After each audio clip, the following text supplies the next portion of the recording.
Salam sejahtera saudara, Efesus 2:8-9. Sebab karena kasih karunia kamu diselamatkan oleh iman, itu bukan hasil usahamu tetapi pemberian Allah. Itu bukan hasil pekerjaanmu, jangan ada orang yang memegahkan diri.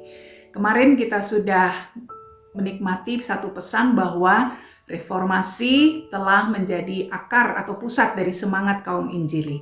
Nah, sekarang apa yang harus kita lanjutkan sebagai gereja Injili untuk meneruskan semangat reformasi gereja ini?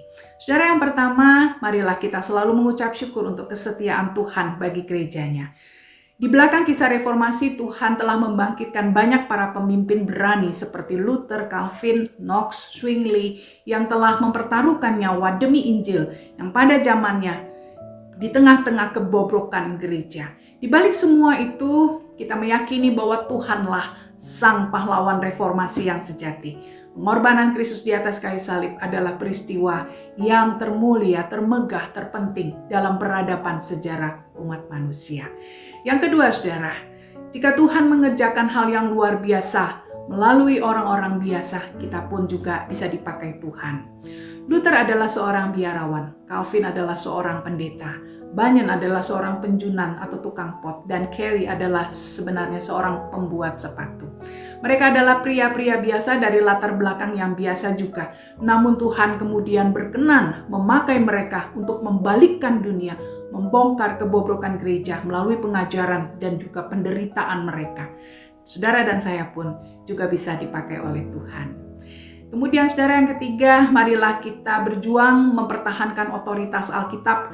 Walaupun sangat berat, namun sangat berharga untuk dilakukan. Para reformator dan para penerus mereka telah menghadapi penderitaan yang begitu berat demi mempertahankan otoritas Alkitab.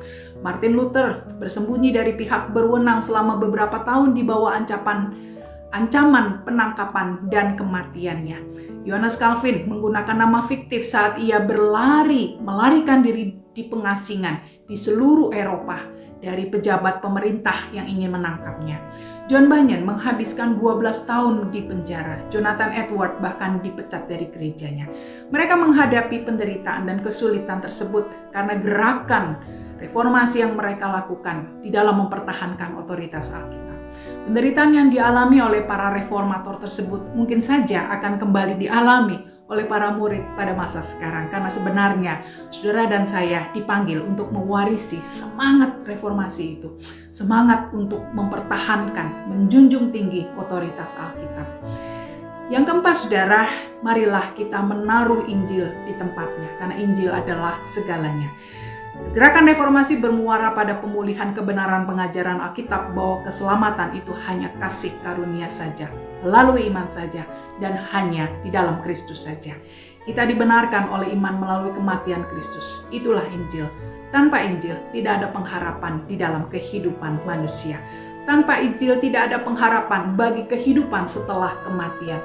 Kekristenan tanpa Injil bukanlah kekristenan yang otentik. Dan yang terakhir, saudara, mari kita lanjutkan semangat reformasi gereja. Biarlah saudara dan saya terus dipanggil menjadi gereja yang selalu memberitakan Injil dan kebenarannya, menjunjung tinggi otoritas Alkitab. Tuhan memberkati, jadilah saksi-saksinya.